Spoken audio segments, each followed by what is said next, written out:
अस्सलामु अलैकुम वरहमतुल्लाहि वबरकातुहू।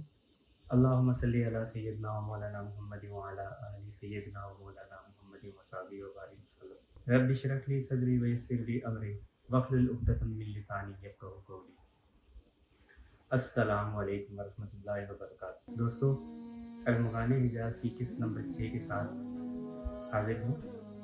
आज का हमारा मौजू है दुआ। दुआ ज़ात बारी ताला के उन खुसूसी इनामात में से सबसे बड़ा इनाम है जिससे उसने मखलूक पर अपने कर्म के दरवाजे, अपने खजानों के दरवाजे खोल दिए हैं। ये एक ऐसा ताल्लुक है जो बंदे और खालिक के दरमियान कम्युनिकेशन फराहम करता है। एक ऐसा मोबाइल फ़ोन है जिस पे 24 घंटे फ्री कॉलिंग की सहूलत मौजूद है। अल्लाह करीम अपने पाक कलाम में फरमाता है, सूरह मोमिन आया नंबर 60, वक़ाल रब्बुकुम उदऊनी अस्तजिब लकुम इन्नल लज़ीना यस्तकबिरूना अन इबादती सयदखुलूना जहन्नम दाखिरीन। तुम्हारा रब कहता है, मुझे पुकारो, मैं तुम्हारी दुआएं कबूल करूँगा। जो लोग घुमंड में आकर मेरी इबादत से मुंह फेरते हैं, ज़रूर वो ज़लील व ख्वार और जहन्नम में दाखिल होंगे। मौलाना मौदूदी ने तफ़हीमुल कुरान में इस पर बड़ी उम्दा बहस की है। लिखते हैं कि अल्लाह पाक ने फरमाया है, यानी दुआएं कबूल करने और ना करने के जुमला इख्तियारात मेरे पास है, लिहाजा तुम दूसरों से दुआएं ना मांगो बल्कि मुझसे मांगो। इस आयत की रूह को ठीक ठाक समझने के लिए ये बातें अच्छी तरह ज़हन नशीन कर लेनी चाहिए। अव्वल ये कि आदमी सिर्फ उस हस्ती से दुआ मांगता है जिसको वो समी और बसीर और सुपर नेचुरल पावर्स का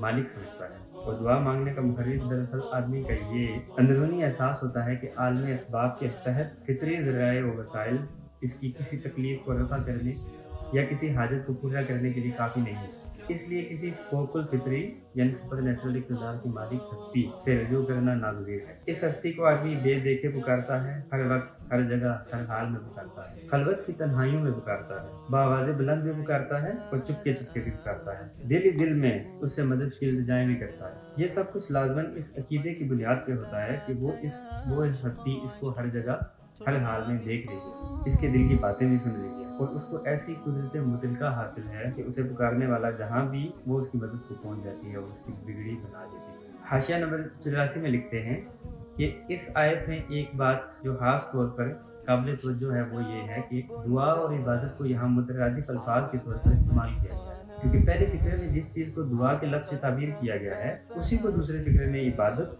के लफ्ज़ से ताबीर किया गया है। इससे ये बात वाज़ेह हो गई कि दुआ ऐन इबादत और जाने इबादत है।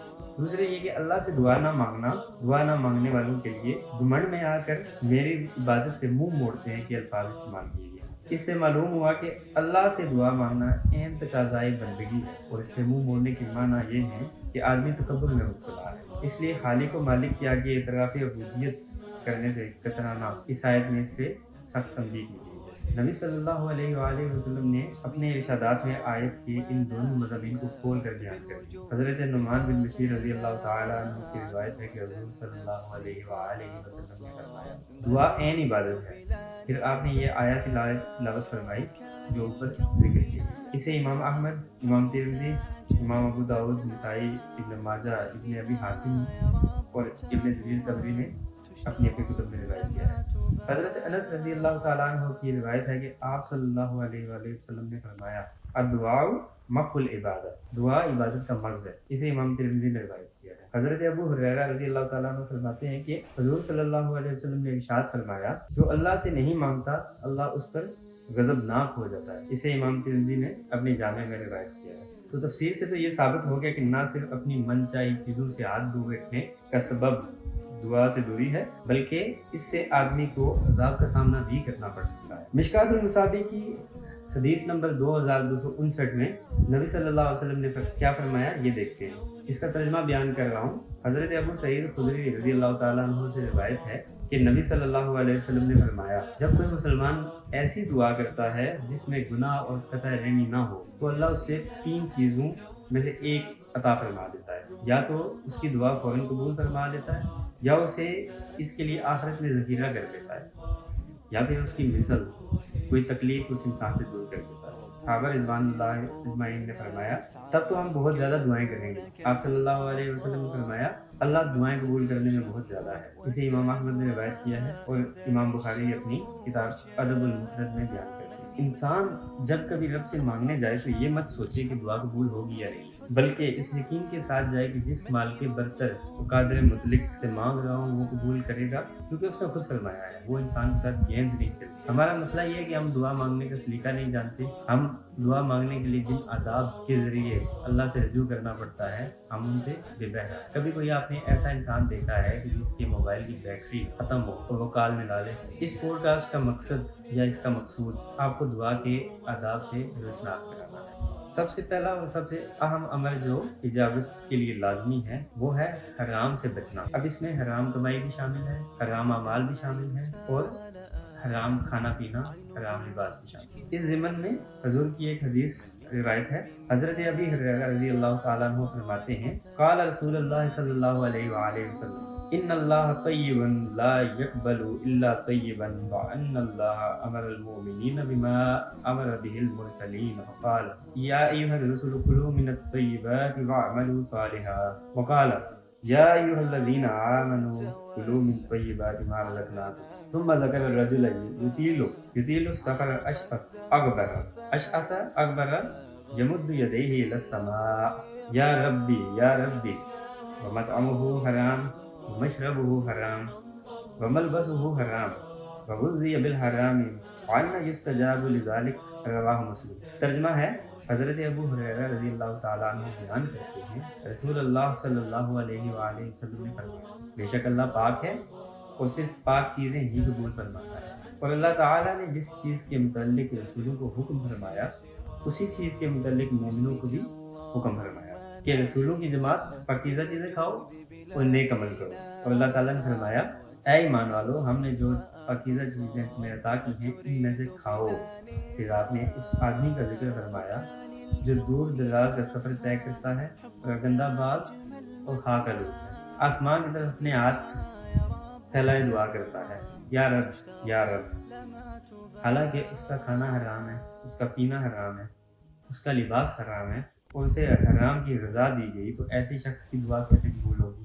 اسے امام مسلم نے اپنی صحیح میں روایت کیا ہے۔ اب یہ نشانیاں کہ پراگندہ بال اور خاک آلود بیان کرنے کا مقصد یہ ہے کہ اللہ پریشان حال کی دعا لازمی قبول فرماتا ہے، ٹھیک ہے، لیکن چونکہ اس نے حرام کھایا ہے، اس شخص نے جس کا ذکر اس حدیث میں کیا گیا ہے، تو اس کی دعا اس حال میں بھی قبول نہیں ہوتی۔ اچھا، اب یہ الگ بحث ہے کہ ہم حلال و حرام کے بارے میں بھی اس قدر کنفیوژن کا شکار ہو گئے ہیں کہ اب تو ہمارا ضمیر بھی گمراہ ہو گیا ہے، اس کو کوئی فرق نہیں پڑتا کہ ہم حرام کھائیں یا حلال کھائیں، حرام کام کریں یا حلال کام کریں، بس پھر ہم اللہ سے گلہ کرتے ہیں کہ ہماری دعائیں کیوں نہیں قبول ہوتی، دعائیں کیسے قبول ہوتی۔ دوسرا ادب کا تقاضا جو بہت اہم ہے دعا کی قبولیت کے لیے وہ ہے ایقان، یعنی جس کو ہم یقین کہتے ہیں۔ اگر انسان اس یقین کے ساتھ دعا کرتا ہے کہ اس کی دعا رب کریم کے ہاں مقبولیت کا شرف لازمی پائے گی تو ایسا ہی ہوگا، مگر ہمارا ایمان چونکہ کمزور ہے اس لیے ہم اس لائق بھی نہیں رہے کہ 100% یقین ہی رکھنے کے مالک کے پاس کسی چیز کی کمی نہیں ہے اور وہ ہماری دعا لازمی قبول کرے۔ ہم دعا تو کرتے ہیں لیکن ساتھ ہی شیطان کے جال میں بھی پھنسے ہوئے ہوتے ہیں کہ پتہ نہیں دعا قبول ہوگی یا نہیں ہوگی۔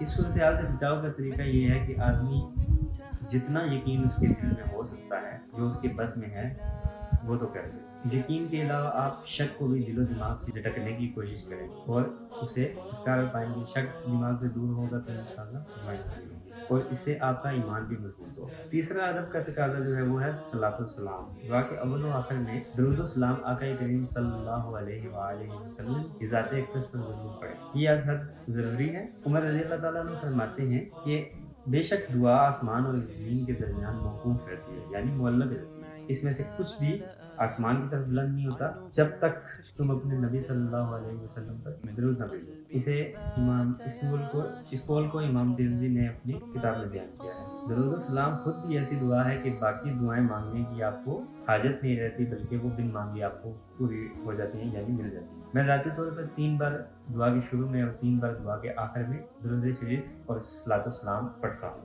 آپ اپنی سہولت سے جتنی بار پڑھیں گے انشاءاللہ برکت کا باعث بنے گا اور آپ کی دعا لازمی۔ چوتھا دعا کی قبولیت کا تقاضا ہے معصیت و نافرمانی سے بچنا۔ ہم انسان ہیں، ہماری سرشت میں گناہ لکھا گیا ہے، بربنائے طبع بشری ہم گناہ سے مکمل طور پر دور نہیں ہو سکتے، لیکن ہم کوشش کر سکتے ہیں کہ اللہ کی نافرمانی اور گناہوں سے جتنا دور ہو سکے किनारा करें, इससे आपको यकीनन इजाबत दुआ में मदद मिलेगी। अब आते हैं दुआ के मकबूल होने के औकात की तरफ। वैसे तो दुआ हर वक्त करनी चाहिए और इंशाल्लाह पूरी भी होगी, उसकी कबूल रखने की आप बिल्कुल उम्मीद रखें। लेकिन कुछ औकात मखसूसा ऐसे हैं, यानी ऐसा टाइम जिसमें दुआ की कबूलियत के इम्कानात बेइंतहा बेहिसाब हैं।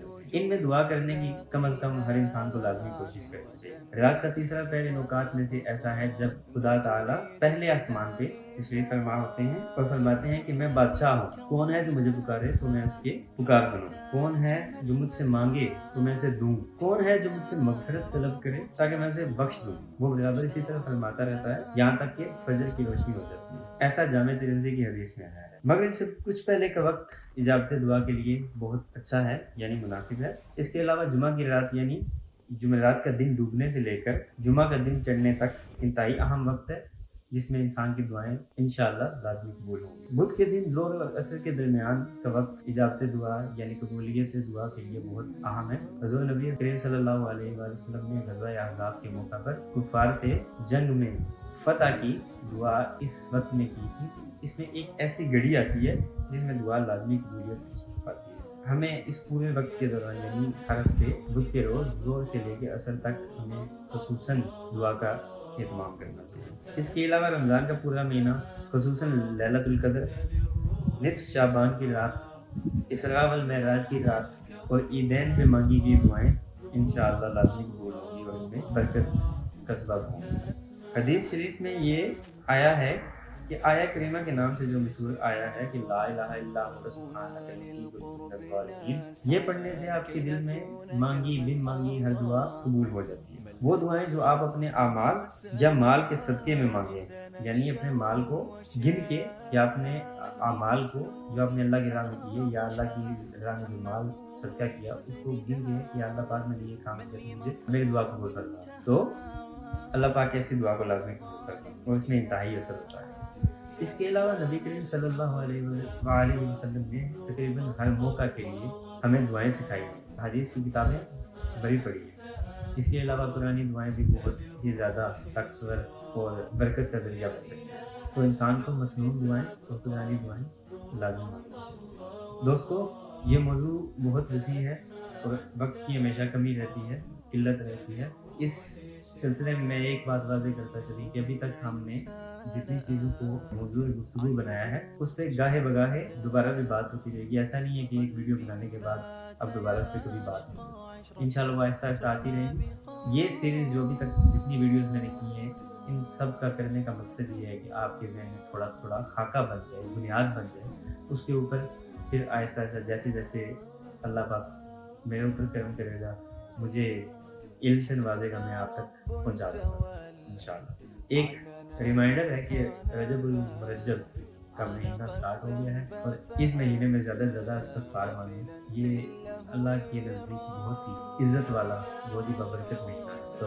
इसमें आप अल्लाह से ज़्यादा से ज़्यादा इस्तिग़फ़ार मांगें और मेरी मग़फ़िरत के लिए भी, और जो जो लोग फ़ौत हो गए उनके लिए दुआएं मांगें ताकि अल्लाह हम सबको उन दुआओं का हल खाना नसीब फरमाए। अगर करीम मौला ने चाहा तो अगले हफ्ते इंशाअल्लाह फिर इसी नए मुस्बत पैगाम के साथ हाज़िर होगा। मेरी वीडियोस को ज़्यादा से ज़्यादा देखें, अपने घर वालों को दिखाएं, अपने रिश्तेदारों को दिखाएं और उन्हें सदका जारिया समझ के ये चीज़ें इस चैनल को फॉलो करने का, सब्सक्राइब करने का बोलें ताकि आपको भी उस अजर में हिस्सा मिल सके और ज़्यादा से ज़्यादा लोग देखें ताकि मैं भी अल्लाह की बारगाह में ज़्यादा इनाम हासिल कर सकूँ। बारकल्लाहु फ़ीकुम। अगले हफ्ते मुलाकात होगी इंशाअल्लाह। अस्सलामु अलैकुम।